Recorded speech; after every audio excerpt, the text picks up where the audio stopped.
Hello everyone, welcome back to the channel. तो guys, आज की इस वीडियो में मैं आप लोगों से अपना पर्सनल ओपिनियन डिस्कस करूंगा कि मेरे हिसाब से ऐसी कौन सी गलतियां थी जो अगर मैं ना करता तो मेरा स्कोर 618 से ज़्यादा आ पाता।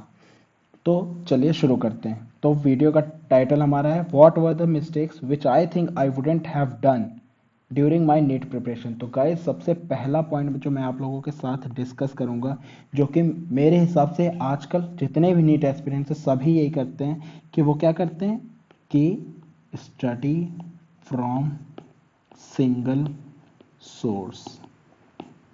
ये मुझे लगता है कि आजकल हर नीट एस्पिरेंट की प्रॉब्लम है कि आजकल मार्केट में इतने ज़्यादा सोर्सेज अवेलेबल हैं, इतने ज़्यादा रिसोर्सेज अवेलेबल हैं आप लोगों के लिए। दैट इज़ बुक्स में भी आप देख सकते हैं, वीडियो लेक्चर्स में भी देख सकते हैं, कोचिंग्स में आप देख सकते हैं कि हम लोग डिसाइड नहीं कर पाते कि किसका कंटेंट ज़्यादा अच्छा है, क्या ज़्यादा अच्छा है। तो गाइज, मेरे साथ भी ऐसा ही था। मैं भी कई जगह वॉन्डर किया हूँ। मुझे लगता था ये बुक अच्छी है फिजिक्स की, तो मैंने उसे खरीद लिया, उसे थोड़ा सॉल्व किया। मुझे लगा ये बुक अच्छी है, उसे भी खरीदा, उसे सॉल्व किया। बट जो मेन फोकस आपका होना चाहिए, अगर आपने कोई कोचिंग ज्वाइन की या आपने सेल्फ स्टडी करते, तो आप लोगों को एक रिसोर्स पे स्टिक करना चाहिए। दैट इज, अगर आपने फिजिक्स में सोच लिया, अगर आपका वो एक रिसोर्स प्रॉपरली खत्म हो जाता है, तब मैं आपको कहूँगा आप दूसरे रिसोर्स पर जाइए, आराम से जाइए। अगर आपकी एक बुक अच्छी तरह फिजिक्स की खत्म हो जाती है तो आप दूसरे बुक तक जाइए। लेकिन आप एक चैप्टर इससे किया, दूसरा इससे किया, ऐसे मत कीजिए। क्योंकि सभी लोग जितने भी टॉपर्स होते हैं या कोई भी होगा, कोई भी सक्सेसफुल नीट एस्पिरेंट होगा, वो यही बोलेगा कि reading one book 10 times is better than reading one book reading 10 books 1 time। ऐसा क्यों होता है? क्योंकि नीट में आपकी नॉलेज नहीं चेक होने वाली है। गाइस, नीट में आपकी नॉलेज नहीं चेक होने वाली कि आप 10 बुक से कितना पढ़ के आए, आपके पास कितनी नॉलेज, वो नहीं चेक होने वाली। वहाँ आपकी स्पीड चेक होने वाली है। स्पीड एंड एक्यूरेसी का टेस्ट है नीट। क्योंकि आप खुद देखिए कि आपको 180 क्वेश्चंस सॉल्व करने होते हैं विद इन 3 आवर्स, 180 मिनट्स में। तो आप खुद देखिए कि 1:1 का रेशियो है, एक क्वेश्चन पे आपको 1 मिनट है। तो आपको वहाँ नॉलेज की कोई टेस्ट नहीं हो रहा, वहाँ आपका स्पीड एंड एक्यूरेसी का टेस्ट हो रहा है, वहाँ एलिमिनेशन चलता है। क्योंकि कंपटीशन इतना ज़्यादा है, 16-17 लाख स्टूडेंट्स बैठते हैं जब, तो वहाँ आपका कंपटीशन ये नहीं है कि कौन सेलेक्ट होगा, वहाँ कंपटीशन ये है कि कौन एलिमिनेट होगा।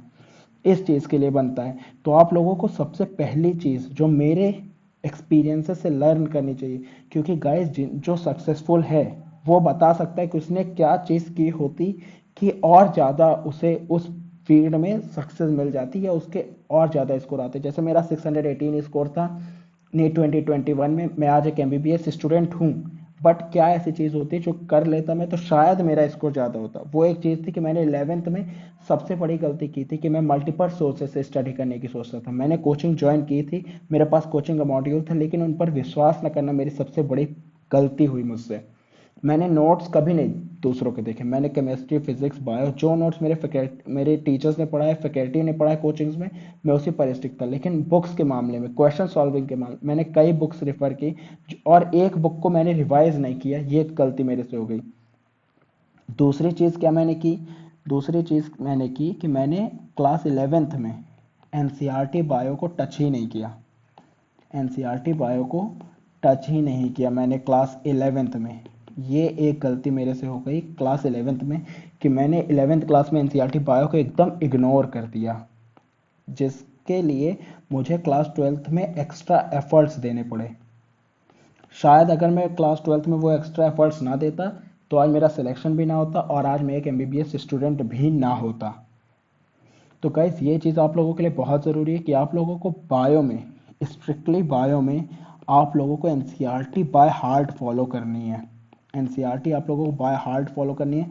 मैं आप लोगों से गारंटी ले सकता हूँ, अगर आपने 11th एंड 12th की NCERT more than 6 to 7 times पढ़ी है, आप आराम से 320 प्लस टू 340 स्कोर कर लेंगे।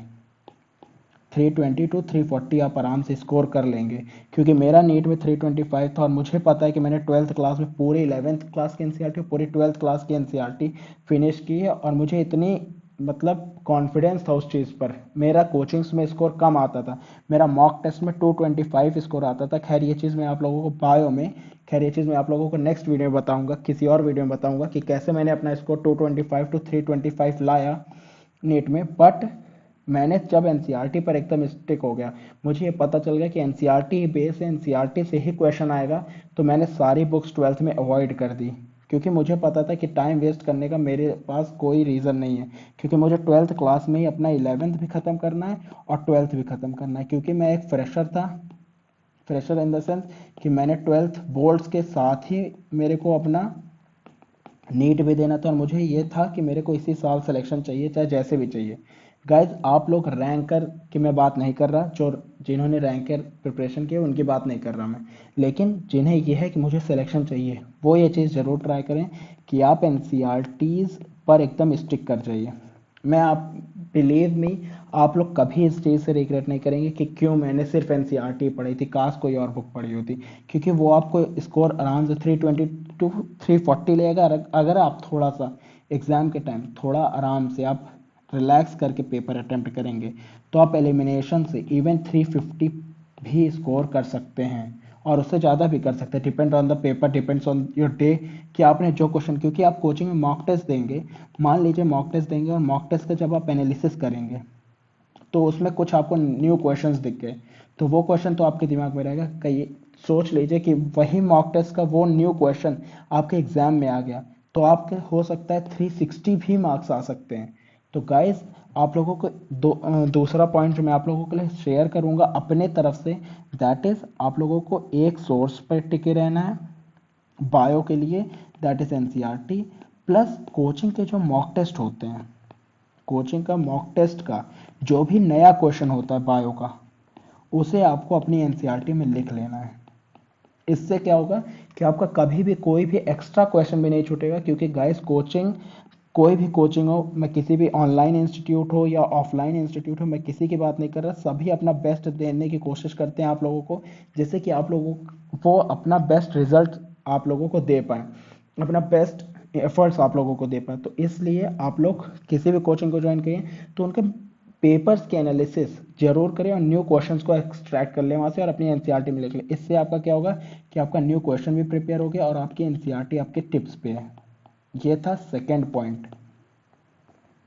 थर्ड पॉइंट जो मैं आप लोगों को बताना चाहूँगा, दैट इज, गाइस सबको लगेगा ये थर्ड पॉइंट काफ़ी सिली है, काफ़ी ऐसा पॉइंट है जिसकी कोई रेलेवेंस नहीं है, बट बिलीव मी इसकी भी एक रेलेवेंस होती है। आपको फिजिकल एक्टिविटी कुछ ना कुछ करते रहना होगा।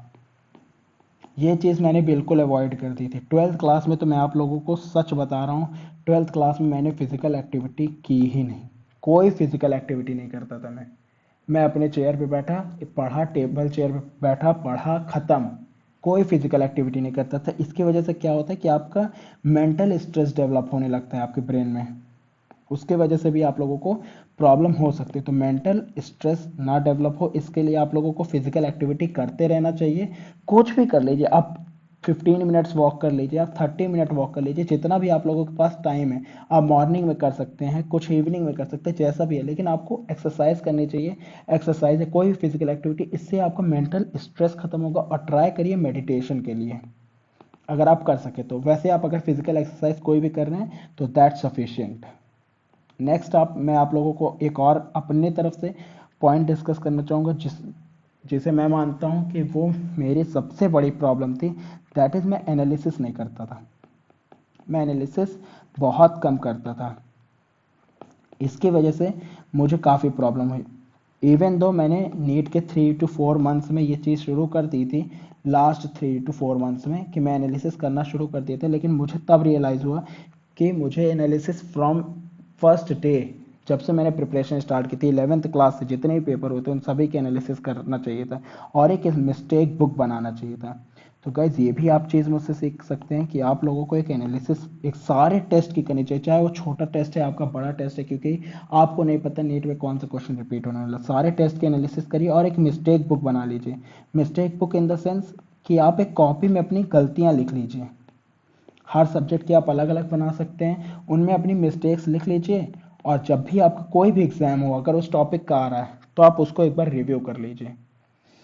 और फिफ्थ है, आप लोगों को फार्मूला चार्ट्स बनाने चाहिए। ये मैंने किया था, ये कोई मिस्टेक नहीं थी, मैंने फार्मूला शीट्स बनाई हुई थी, केमिस्ट्री की भी बनाई थी, फिजिक्स की भी बनाई थी, और बायो में मुझे ज़रूरत नहीं पड़ा तो मैंने नहीं बनाया कभी भी कोई शॉर्ट नोट्स टाइप का। गैस तो ये 5 चीज़ें ऐसी थी जो मुझे लगता है कि मैंने गलतियाँ की हैं, इसलिए मैं आप लोगों को बता दे रहा हूँ कि आप लोग ये गलती ना करें। गाइज यूट्यूबर्स बहुत है, कई लोग आप लोगों को काफ़ी अच्छा कंटेंट दे रहे होंगे, लेकिन ये जो कंटेंट है जो मैं खुद आप लोगों को दे रहा हूँ, ये मैं अपने पर्सनल एक्सपीरियंसेस से बता सकता हूँ। कई लोगों मैंने कई वीडियोस देखी, लेकिन मुझे इस तरह का कंटेंट अभी तक देखने को नहीं मिला है। तो प्लीज़ इसका यूज़ करिए, इसका फ़ायदा उठाइए, जो भी पॉइंट्स बताएं उनको एक बार सच में सोचिए कि क्या आप लोगों के साथ भी ऐसी दिक्कत है कि नहीं। अगर है तो इनको ट्राई करिए। अगर आप लोगों को किसी और टॉपिक पर वीडियो चाहिए तो प्लीज़ कमेंट करिए, मैं उस टॉपिक पर भी वीडियो बनाऊंगा। और please guys support and subscribe. Thank you guys.